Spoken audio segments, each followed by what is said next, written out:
नागपुर में लुटेरी दुल्हन गैंग का बड़ा खुलासा।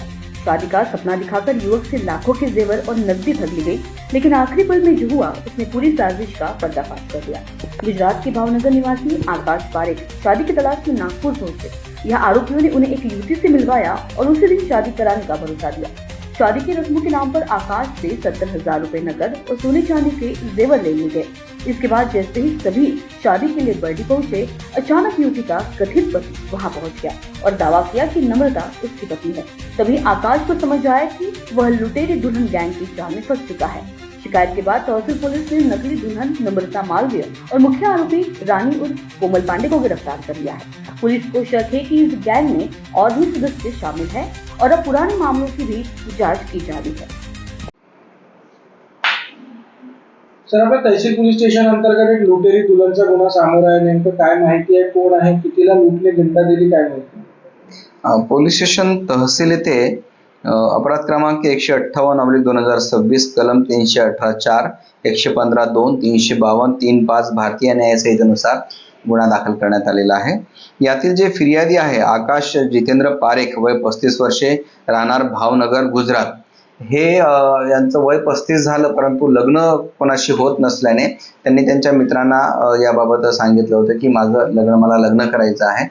त्यावर त्यांच्या मित्रांनी त्याला सांगितले की नागपुरात एक मुलगी आहे किंवा एक महिला आहे जी अशा ज्यांचे लग्न होत नाही अशा लोकांचे लग्न जोडण्याचे काम करते। अशा माहितीवरून ते नागपुरात आले होते। यातील जी मुख्य आरोपी आहे रानी उर्फ कोमल जितेंद्र पांडे, वय 31 वर्षे, राहणार कुकरेजा बिल्डिंग जवळ, नागपूर, जरीपटका, अशी ही महिला आहे।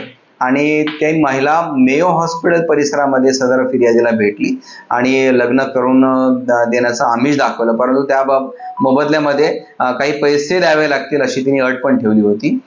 त्या मुलीला पण जी नियोजित वधू होती, म्हणजे तिचं नाव आहे नम्रता ऋतिक मालवीय, वय 21 वर्षे, ही सुद्धा महिला ती सोबत घेऊन आली होती।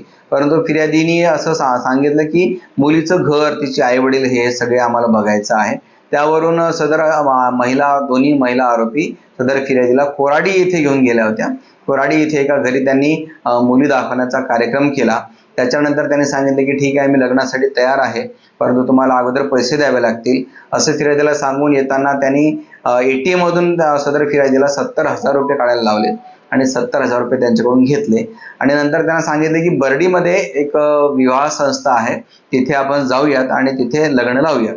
आणि तिथे सुद्धा पोहोचल्यानंतर ते टाळ करायला लागले। तेवढ्यात सदर जी नियोजित वधू होती, म्हणजे ज्यापूर्वी अटक झालेली नम्रता ऋतिक मालवीय, तिचा नवरा अचानक तिथे आला आणि तो त्या फिर्यादीला म्हणायला लागला की माझी पत्नी तू परत लग्न कसं काय करतोय, असं करून वादविवाद घातला आणि सदर फिर्यादी सोबत वाद घालून तो त्याच्या पत्नीला घेऊन आणि इतर सगळ्यांनी तिथून पसार झाले। तेव्हा फिर्यादीकडून त्यांनी सोन्याचे दागिने सुद्धा घेतले होते।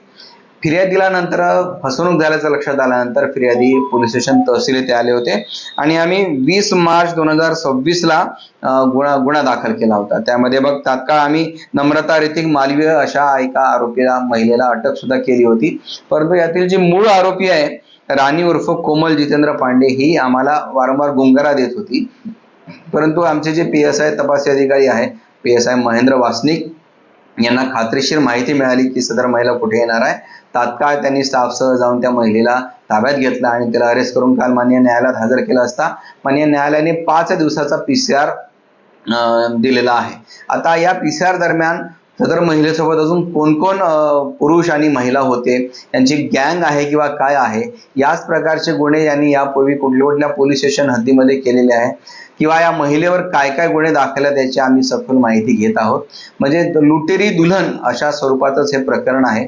एखाद्याला लग्नाचं आमिष दाखवणे आणि त्याच्याकडून पैसे आणि दागिने लुबाडणूक करून नंतर पसारा करणे, अशा पद्धतीची ही मोडस या आरोपींची आहे।